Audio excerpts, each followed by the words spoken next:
On today's episode of Locked On NHL, we discuss the Nashville Predators, all the moves that they made in the offseason. Are they better this year than last? Plus, will the Vancouver Canucks make a leap under head coach Rick Tocchet? And what is going on in St. Louis? Are the Blues going to be good this year, or is it time for a step back? All that and more on today's episode. Let's get things started. You're Locked On NHL, your daily podcast on the National Hockey League. Part of the Locked On Podcast Network, your team every day.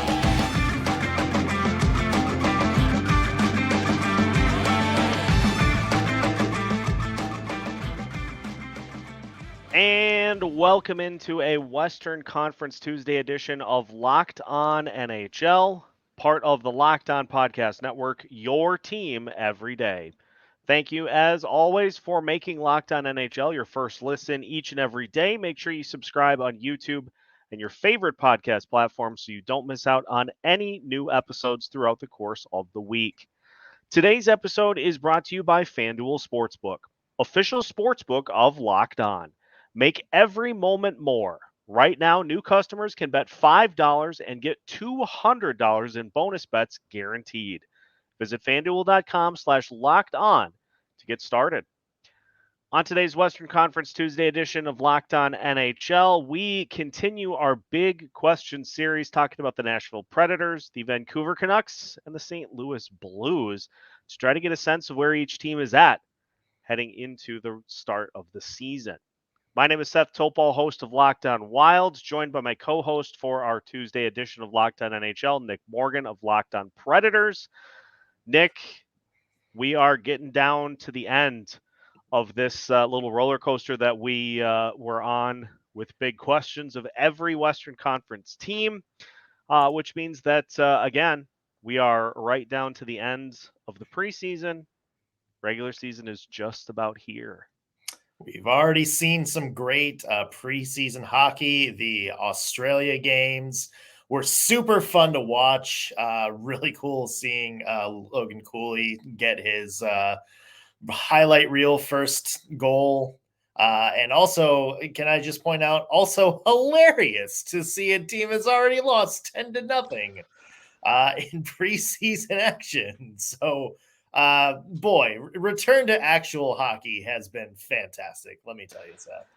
And we'll talk about that team that lost 10-0 here in just a little bit. But first, we're going to start with the Nashville Predators.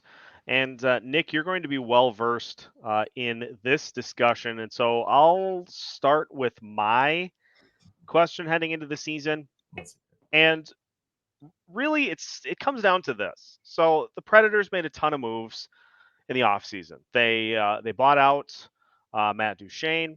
He ends up going to the Dallas Stars. They trade Ryan Johansson to Colorado.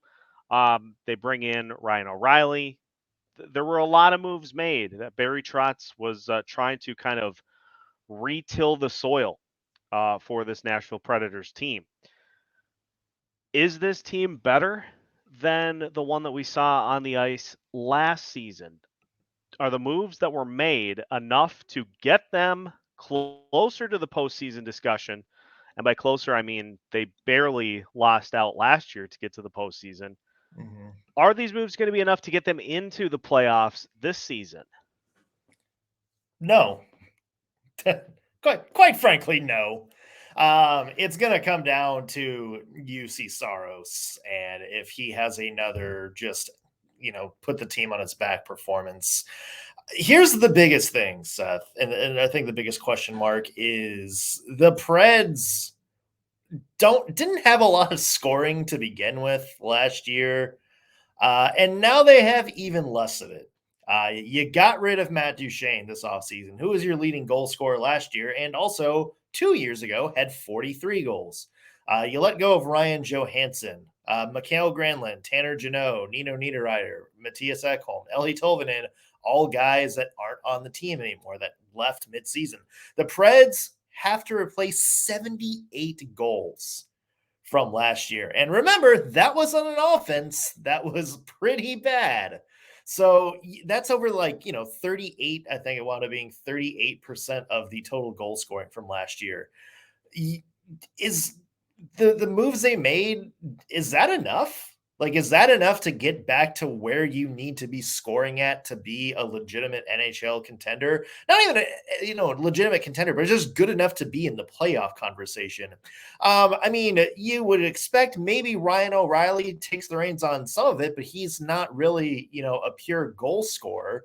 That's never really been his game. Gustav Nyquist, not the same. That's also not his game. And he's also kind of not the same player as he was a few years ago. This is going to fall on the backs of, number one, Philip Forsberg. If he's healthy, he's got to shoulder that load. And number two, are the young players going to step up? And the Preds have the right combination of prospects to step up and fill that scoring gap, because they're not only going to need to get back. Remember, they're not trying to get back to where they were last year. They're trying to be better goal scoring wise than they were last year. And that is going to take a big effort from a lot of the team. And a lot of the team are going to have to take a big step forward. Otherwise, you're going to be looking at a lot of 2-1, 1-0 games to try to get back in the playoff race. The other question that I have for the Predators is, you look at their top six: Gustav Nyquist, Ryan O'Reilly, Philip Forsberg, to name a few. All players who missed varying amounts of time, not only this past season, but the previous season as well. And I know it's one thing to have a player get hurt and miss time. They may not necessarily be chronically injured. So it's important to make kind of the distinction between the two. Will the injury bug bite the Nashville Predators this season, or can they get, because if they can get solid production from, say, Gustav Nyquist, if he plays somewhere around 70 games, he can give you some solid scoring and some solid play in that top six. Ryan O'Reilly, same way. Philip Forsberg, same way. Will those guys play closer to between 70 and 80 games, or is it going to be closer to 50 to 60? If it's closer to 50 to 60, that's where the problems start to come in. And that's where, as you alluded to, the offense that struggled last year, losing a lot of its scoring, you got to find those goals somewhere if those guys aren't out on the ice. Yeah, and that's going to be the big question. And I think a big help is also going to be, how are some of these current Preds going to play in Andrew Brunette's system? He's known as a run and gun coach, like a guy that, maybe sells out some other areas of the game to make sure that his team is always attacking, to make sure they always have good offensive chances. Does that lead to a big improvement for Philip Forsberg if he stays healthy? Does Roman Josi maybe go back to where he was a couple of years ago, like the 96-point season? Not only that, but, Tommy Novak, Cody Glass, some of these like younger Predators who are still trying to find roles on their team, do they thrive under a new system, under a new coach, one that benefits, kind of offensive play a little bit more? So that's I think the hope for Preds fans, is that Brunette's new system is going to maybe help accelerate some things, maybe help some of these players find higher gears than what they have been playing at in the past couple of years. It will be interesting to see how the Predators react to their new coach's system. We saw a little taste of that in Vancouver this past season, as Rick Tocchet was brought in to relieve Bruce Boudreau of his duties. And the Canucks responded in kind by playing much better in the second half than they did in the first half. Will that continue? We discuss that and more as we turn our attention to the Vancouver Canucks as we continue today's episode of Locked On NHL after this. Swing into NFL season with FanDuel Sportsbook, America's #1 sportsbook. Right now, new customers get $200 in bonus bets guaranteed when you place a $5 bet. That is $200 in bonus bets, win or lose. If you've been thinking about joining FanDuel, there is no better time to get in on the action. And if you are new to the NFL, as many Taylor Swift fans probably are over the course of the last week, perfect time to hop in and throw some money down on Travis Kelce to break his player props with some new Taylor Swift-driven life to help propel him to new levels of fantasy stardom. Whether it be him, whether it be other Kansas City Chiefs players, whether it be your hometown team's players, you can get a ton of value with $200 in bonus bets, whether it be spreads, player props, over-unders, and more. So visit fanduel.com/locked on to get the NFL season started right. FanDuel, official partner of the NFL. We continue today's Western Conference Tuesday edition of Locked On NHL, and thank you once again for making Locked On NHL your first listen each and every day. For the everydayers who tune in to this show on an everyday basis, you can continue the discussion with the Eastern Conference as they look to some of the biggest questions facing some of the best teams in what should be a stacked Eastern Conference. That's coming up tomorrow here on Locked On NHL. All right, Nick, the Vancouver Canucks, they let Bruce Boudreau walk the plank last year. Rick Tocchet comes in, team plays better, and now the biggest question, I guess, in my mind is, will that carry over? Will we see this team be playoff competitive in their first full season under Rick Tocchet? Yeah, and I think another big follow-up question is what happens if they're not? Because there's really no excuse for this team not to take the next step. They have, a franchise center in Elias Petterson, an elite NHL center. They have an elite number one defenseman in Quinn Hughes and a goaltender in Thatcher Demko, who, had a bad season last year, kind of derailed by injuries, but historically has been pretty good. So, you have all the makings of a really good NHL franchise, and then add into that, guys like JT Miller, who had 82 points last year. Andrei Kuzmenko almost scored 40 goals as a younger player. So, you have not just, the elite stars, but you have this really deep supporting cast, all up and down the lineup, Brock Besser, Connor Garland, and Anthony Bolivier. So, there's all these great players there. And it's just, for some reason, it hasn't been translating to wins on the ice. And I think that's the big thing that Rick Tocchet and staff need to solve is, okay, we clearly have the pieces in place here. We clearly have the building blocks. What do we need to do to get these all firing in the same direction? How do we turn this into wins? Because if it doesn't happen this year, there is major stuff that needs to happen in Vancouver beyond trading one or two people. I mean, a massive sort of undertaking to get this fixed. Yeah, and it's something that we've talked about in the past on this show, in Elias Petterson status, because he at this point is not necessarily super inclined to opt in to a long-term deal with this franchise, especially if they scale back to try to find that new young core to build around. And so there are going to be a lot of ripple effects from this season if they perform well, if they are, I'm not even saying a playoff team, if they're just within the conversation of the postseason. You feel like you're starting to kind of get some positive steps going forward. But if they struggle, if they take a step back, if they just look lifeless to start the season, it's probably time to entertain offers on a lot of players, including Elias Petterson. And so, not only is that something to keep an eye on as well, but I'm really going to be excited to see how Thatcher Demco does. I know, as you mentioned, he did not have a particularly good season this past year. He was hurt for a handful of games, just was not super effective at the start of the season.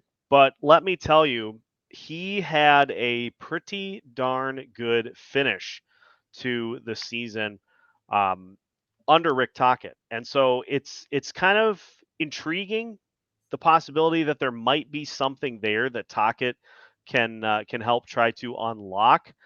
because if you look at how his stats went as the season wore on, let's look at the month of March. He was 7-3-2, 2.67 goals against average, and 909 save percentage. But then in the month of April, 3-1 with a 1.73 goals against average and a 948 save percentage. So did Rick Tocchet and staff unlock something in Thatcher Demko that can carry over to this season? That's another fantastically intriguing question to keep an eye on. Yeah, and I think it's you bring that up, and I think it's no surprise that when Thatcher Demko started playing, remember the Canucks sort of made that run at the end of the year, had a very strong finish to the year. So that's no coincidence that when Demko started playing better, the Canucks started playing better. I think that also kind of gives you an indication of maybe just how good this team can be with the goaltending. Because as we saw, we just talked about the Nashville Predators and them getting almost into the playoffs just because of UC Saros absolutely tearing it up, down the stretch. Thatcher Demko, he plays even like average level, kind of just average of what we're used to seeing him play. Like the Canucks have the tools to be, at least a top 6 team in the West. Because I would say just because of everything that's happened this offseason, the West is kind of wide open, behind Vegas, behind Dallas, behind Colorado. So, with the tools that the Canucks have, good goaltending, I think, puts them right there as, maybe one of like the 6 best teams in the West, maybe a dark horse to kind of make a run in the playoffs. Yeah, because as we look at Demko's numbers, final point I'll make on this, and then we'll move on to St. Louis. But he was 1-5-1 in October, 4.05 goals against average, and an 874 save percentage. He only had 2 starts in which he gave up fewer than, not equal to and less than, fewer than 4 goals. So he gave up 4 or more the rest of the month, which is not great. And then in November, 2-4-1, 3.56 goals against average, and an 895 save percentage. And he only had 3 starts in November in which he gave up fewer than 4 goals. So then he got hurt, missed basically all the way through to March. And after that, just a completely different guy. So a lot riding on Thatcher Demko between the pipes for the old Vancouver Canucks this coming season. Mm-hmm. Absolutely. And it's going to be interesting to watch. That's for sure.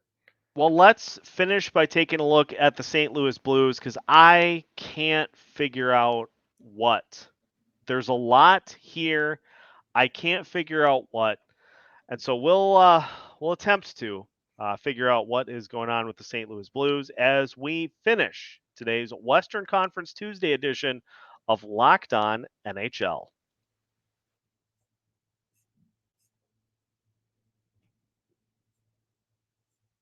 Thank you once again for making Locked On NHL your first listen each and every day. Seth Toupal of Locked On Wild and Nick Morgan of Locked On Predators finishing things out today by discussing the St. Louis Blues. Nick, this was a team that it just seems like is really very much tied to their goalie, Jordan Binnington. As he goes, so they go. And this past season, not great. I mean, the highlight was nearly fighting Marc-Andre Fleury and trying to get the Minnesota Wild bench riled up after giving up a 5th goal to tie the score at 5 apiece. And Binnington is a guy who can lead his team on a lengthy postseason run. We've seen that already, but it just seems like as Binnington goes, the Blues go, and if he's not going well, get the lifeboats, abandon ship, make sure to get all the women and children into the lifeboats first, and just abandon as quickly as you can. Yeah. Well, I mean, the iceberg happened because Jordan Binnington got out and tried to punch the iceberg instead of steering around it. So right. that's problem number one. Yeah, I mean, the situation with Binnington is kind of like the situation with some of these other teams we talked about, where the St. Louis Blues are an incredibly average team that have been boosted by really, really, really strong goaltending in the past. And if you have a season like Jordan Binnington did last year, where his numbers were very, very, very bad, 894 save percentage, like that's going to expose a lot of weaknesses on the rest of your team.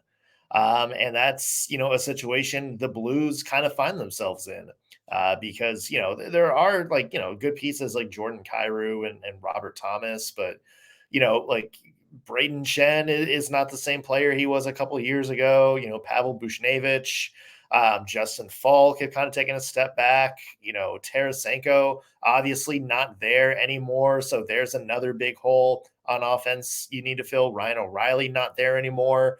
So, if you're the St. Louis Blues, the question is, do you have enough talent to kind of survive your goaltending being average to bad? And last year they didn't. And that was kind of the story of the Blues' downfall. Yeah, and you look at the starting lineup combinations in particular for the St. Louis Blues, and I just like to key in on, the defense in particular. That decor is something. And this was something that the Minnesota Wild 2 years ago could not exploit in the postseason. They had a ton of injuries. They had a very, very gray in the tooth decor. And that's just something that, you can have as much talent from a forward perspective as you want. And they certainly have that. But if that blue line is suspect, teams just do not stop trying to attack it and pry it open. And then at that point, you basically are left to the mercy of, again, Mr. Jordan Binnington. Yeah, and on paper, like the Blues have, a pretty at least solid, defense. Like Justin Falk has kind of emerged and become, one of their, top four guys. And we mentioned we have Torrey Krug, who's always been very reliable, and Colton Parayko and Nick Leddy, guys who have been very reliable. So on paper, they should have, enough guys on the back end to, not force Jordan Binnington or whoever's in goal to, have to make like 40 saves and stand on his head and this and that. So that's kind of the thing. And that's always been the strong point of the St. Louis Blues is their defense, and not just from the blue line either, but from the forwards up front. We mentioned O'Reilly not there anymore, but historically, he and Shen are kind of the guys that had good, strong reputations as, kind of holding down the fort and, being able to skate back and help your defense make good plays in your own zone. That's something, that also the Blues as a team struggled to do last year was, the offense has to be better at helping blue line too. And a lot of that starts with puck possession, maintaining the puck, being aggressive at getting the puck back. Both things that the Blues struggle to do this year. It's going to be interesting to see maybe if that strategy changes, if they try to be a little bit more aggressive, pressure a little bit more, maybe be a little bit more mindful about holding the puck, trying to keep possession. If they can do that, that probably solves, a lot of the problems, defensively. Another question that I am anxious to see how it plays out, Nick, is the acquisition of Kevin Hayes. This was one that the Blues were so eager to get done that even when the initial 3-team trade fell apart, they found a way to get it done anyway. And Hayes is a player who is coming off of a Philadelphia team that was just not good. And so he goes to a team that is hoping to contend, but he has much less pressure on him to do so because as it currently stands, he is slotting in on the third line. And so it's a situation for him to just kind of fly under the radar. And are we seeing a potential sneaky good season for Hayes coming up here in his first year in St. Louis? I mean, maybe. Well, first off, let's acknowledge that the trade that fell apart, which I think what would they say, 13 players or pieces involved by the end of it, that was eventually nixed for Torrey Krug not waiting to waive his no trade clause. That was a fun couple of weeks in the off season. That certainly killed some time for us to be entertained with. Uh, you know, as Oh, as it comes to Kevin Hayes, I mean, look, it's he's 31 years old. He's not the same player he was a few years ago. Even at the start of his tenure with the Flyers. Although he did have a really strong year last year. But is that going to be enough to kind of shore up the depth in St. Louis? That's the big question I have. I do like this just from a standpoint is it gives the Blues another veteran presence to work with up front. I think you don't have O'Reilly, you don't have Tarasenko anymore. You're still looking to kind of bring along Kyrou and Thomas and mentor some of these younger players coming up in the system. So I think Kevin Hayes gives the Blues, that kind of calming veteran presence, along with Braden Shen, the new captain, I might add. And maybe that adds some stability as the Blues are trying to, kind of pick and choose who are the players that we're going to have on this team moving forward. yeah, it's going to be interesting to see how it plays out because, we mentioned these teams and two of these teams, especially in the Central Division, is kind of not that top tier where your Dallas and Colorado reign. Um, Maybe on par with Minnesota in that general area. There just are a bunch of teams kind of fighting for that third spot slash wild card spot in the division. And it feels like it could go to Nashville. It feels like it could go to St. Louis, to Winnipeg, to Minnesota. Uh, they're all teams that could have everything go right this year and could also have everything go very wrong. So it's going to be interesting to see how these three teams in particular handle the 2023-2024 season. Knowing how the NHL typically works, there will be things that will go really well, and there will be things that will not. So we'll keep an eye on all three of these. Make sure you tune in next Tuesday as we continue to dive into big questions facing Western Conference teams ahead of the start of the NHL season. And we also have a special edition of the Tuesday edition of Locked On NHL in the works between now and the start of the regular season. So stay tuned for that as well. But that will do it for today's episode. So make sure you subscribe on YouTube and your favorite podcast platforms so you don't miss out on any of our new episodes throughout the course of the week. You can find new episodes every Monday through Friday as part of the Locked On Podcast Network.